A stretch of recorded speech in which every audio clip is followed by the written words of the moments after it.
Hi అండి, ఈ రోజు మన వీడియోలో బంగాళదుంప గ్రేవీ కర్రీని ఎలా చేసుకోవాలో చూద్దాం. ముందుగా బంగాళదుంపల్ని ఉప్పు వేసుకొని బాగా ఉడికించుకొని పక్కకు పెట్టుకోవాలి, ముక్కలుగా కట్ చేసుకోవాలి. ఇప్పుడు స్టవ్ పైన ప్యాన్ పెట్టుకొని 2 టేబుల్ స్పూన్స్ ఆయిల్, పోపు దినుసులు, కరివేపాకు, ఉల్లిపాయలు వేసుకొని బాగా వేయించుకోవాలి. ఇప్పుడు ఇందులో అల్లం వెల్లుల్లి పేస్ట్ కూడా వేసుకొని బాగా వేయించుకోవాలి.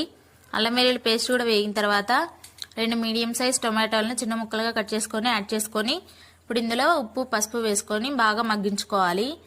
ఇప్పుడు ఇందులోకి కారం, ధనియాల పొడి, జీలకర్ర పొడి వేసుకొని బాగా కలుపుకొని కొంచెం వాటర్ యాడ్ చేసుకోవాలి అడుగంటితే. ఇప్పుడు ఇందులోకి పెరుగు కూడా వేసుకొని బాగా కలిపేసుకోవాలి, తరకలేమీ లేకుండా.